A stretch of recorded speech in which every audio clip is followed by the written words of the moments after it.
Hello there, YouTube. We are back with some more Matchplay commentary for y'all. I'm joined by the Brother Bear, the Quackity McQuackerton, and the Kaiju King himself, TJ. I'm the peanut butter man. You having a peanut butter sandwich right now? I'm having two Uncrustables. I'm sorry. I'm a sailor today. I'm loosey goosey. I don't know, man. Right, I'm gonna eat my Uncrustable. You got this. I'll be done by the time you finish the intro. All right. But as I said before, we are back with some matches from Sully's Abode, which is the local card shop that we go to for locals every Thursday. If you're in the Chicagoland area, they're in Boilingbrook. We start our locals at about 6:30 p.m. every Thursday. So if you're in the area, want to check us out, and want to check the shop out, feel free to swing by. They're a great place. They've built a great community over the past few years. So they pretty much also have most locals covered for any card game you can imagine. So I'll drop their TCG player link down in the video description below, along with our socials. So check them out. Today's matchup features sort of a pseudo mirror match. We've got Tyler on the left playing Galaxy Mirage, and we've got myself back on cam playing the sort of like standard Mirage build. I know both decks kind of unearth a special type of hatred amongst the community. So apologies in advance, but I mean, they are two very strong meta decks. So if you're looking for stuff to see like how things work, I think this is a pretty good example, and also pretty good showing of like what these decks can do, because there is a good amount of back and forth, and Tyler is a very, very good pilot of Galaxy Mirage.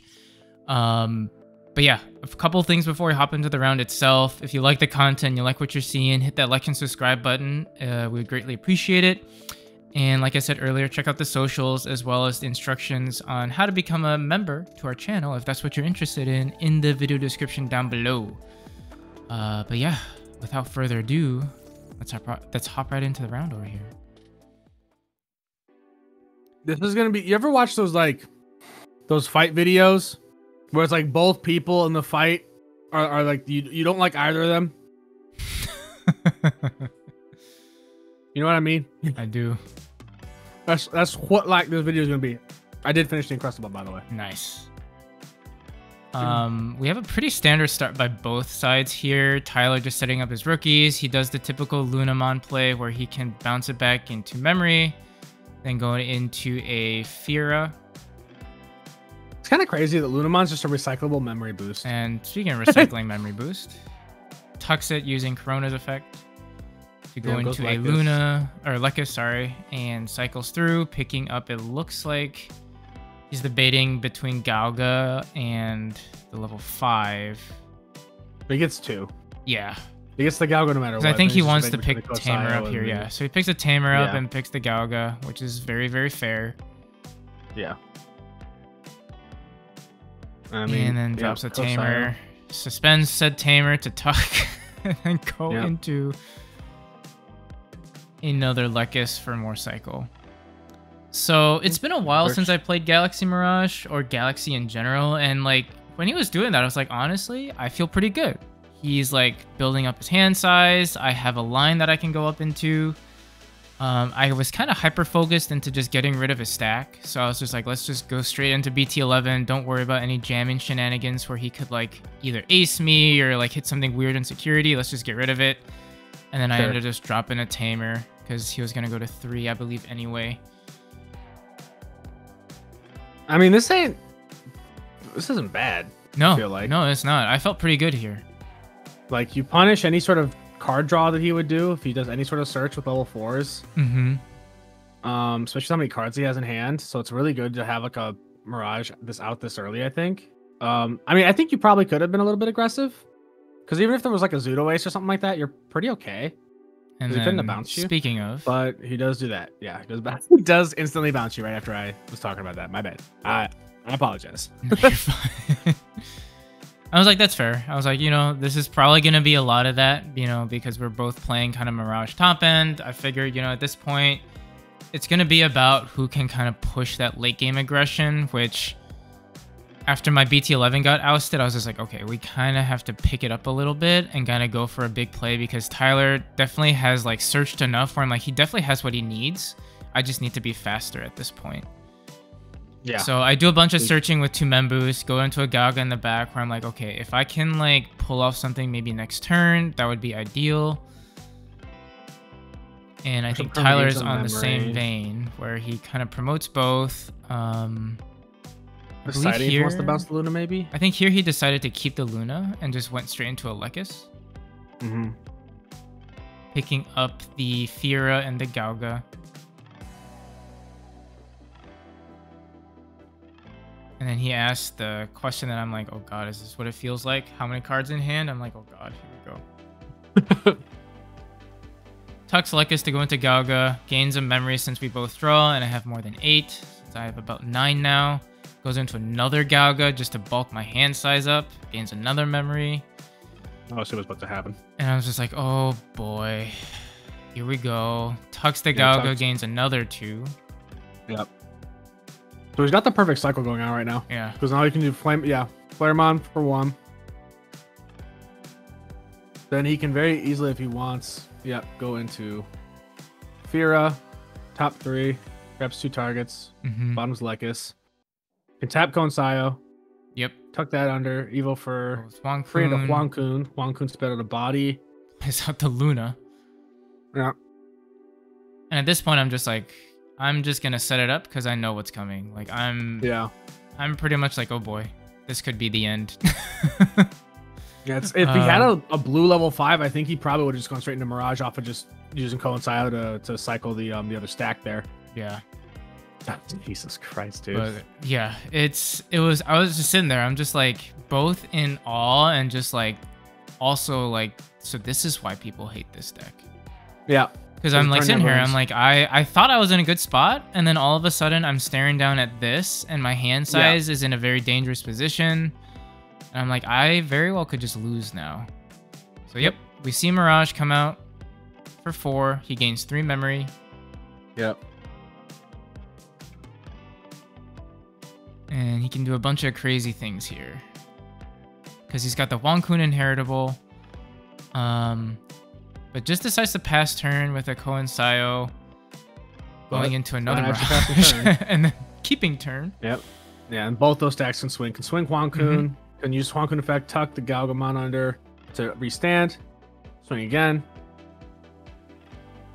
And goes ahead, swings there. Does not have an Omni, which is what he was looking for, but just decides to play Madoki and like forces me to get rid of the little Madokes so I can use my the boost. boost potential. And I'm sitting there, I'm just like, what the heck just happened? Yeah. Now you know how I feel when I play against you. I know. Except this is way worse because he went from having maybe like, I don't know, like 7-8 cards on board total between like everything in the sources, everything, to like now it's like, look at that stack under the Mirage. Yeah. He's got another Mirage with a whole stack, 2 Tamers. My saving grace here though is that he does have quite a large hand. So I'm like, okay, he has exactly, I think it's like 16 now. So I'm like, if I can go into my Mirage, I'm definitely keeping turn. I've got Memboost in store, so I've got a lot I can do. I just didn't have a burst mode, unfortunately, and I was looking for it. I just didn't see it. And here's where I'm just like, okay. You have to be careful too, right? Because those are also 2 MirageGaogamon where if you add a card to your hand, I just pass turn. Yeah. So I go ahead and swing, thinking I'm like, okay, I need to be aggressive here. And I'm like, well, he can't be running any aces. And I'm like, wait a second. The like blue ace you should always be worried about is Imperial Ace.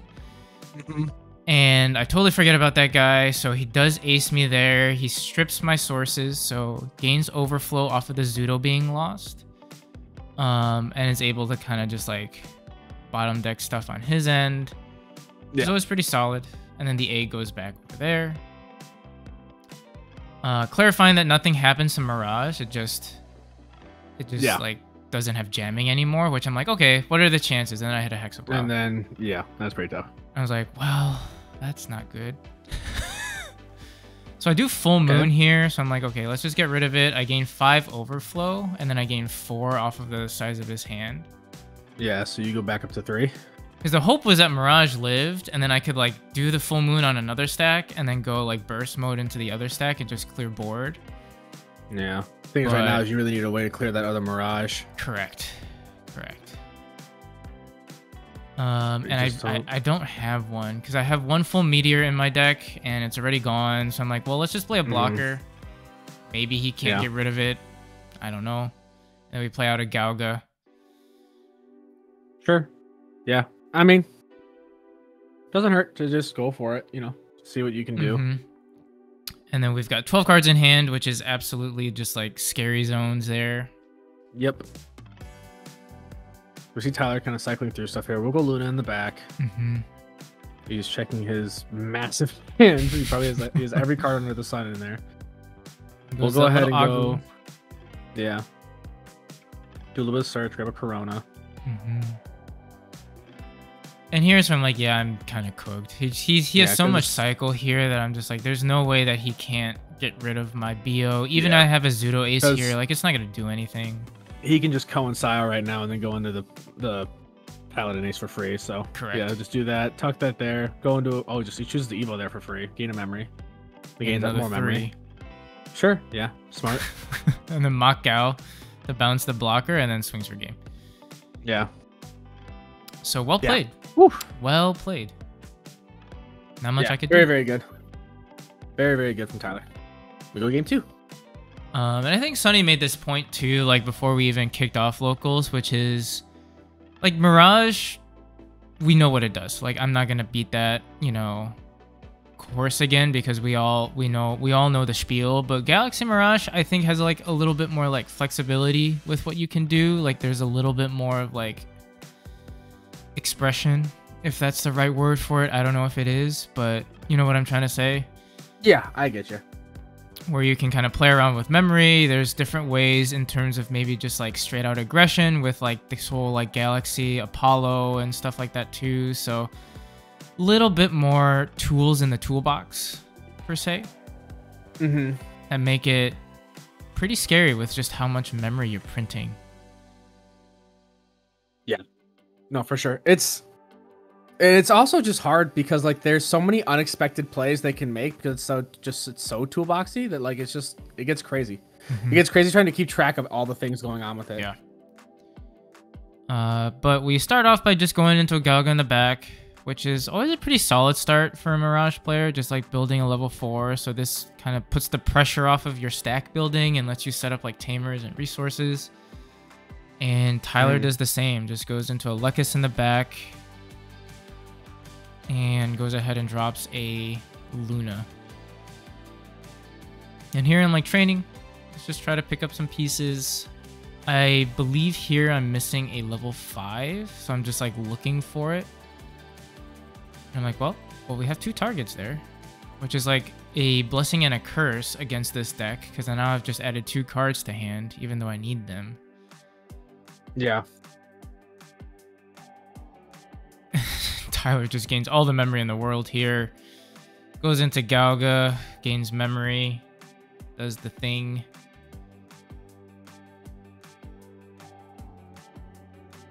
And looks like he's just trying to figure out what he wants to do. He's got plenty of, so yeah, just goes into Crescent for 1.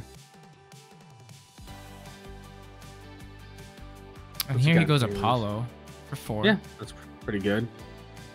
Swing for 2 checks. We'll check the security and then pop your Galma off that first check and then hit a Thomas. And I think that's something I do like about Galaxy Mirage is that you could always just go the Apollo route too, right? Like, you can just push out your stack. And like sometimes with like regular Mirage, like you feel bad if you push the stack out a little early and it can only do like maybe 1 chip or whatever, right? But like at least now with like Apollo, you can just like go in, you do your checks. If you die, you just build another stack in the back. Yeah, you can easily get like 2 fast checks enough in. That it can do that very well, especially with the Mirage top end and everything. Yeah. So we see you pondering. You're thinking about what you want to do. Yeah. I will say though here, I am running the Hexablouse in this deck from EX-07, and I do like it. Hexablouse did come in pretty clutch in my other rounds, and it does do a lot of work. It's just, I think here it's just tough because Tyler's already pushed so much aggression. I'm like, well, we're looking. I was like, at this point, I was like, I think I just lost. Like, there's just too much early aggression going on that he got set up so quickly that I don't really have an out to this. And then he was also, you'll see how he ends the game, which is kind of wild.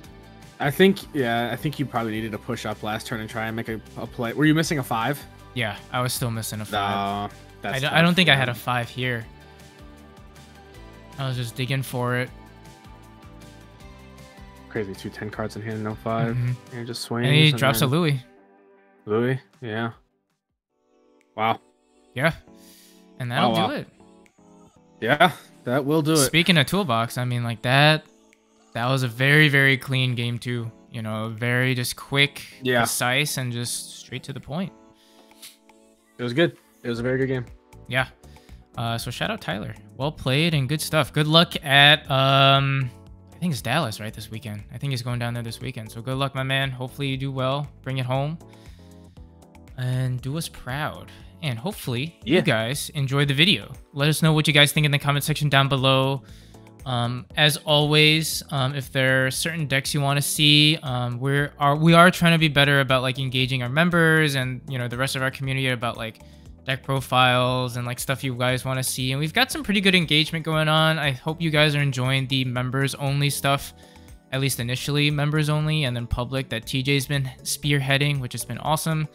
So let us know what other things you want to see. We'll try to get them on the channel, and hopefully we catch you on that next video.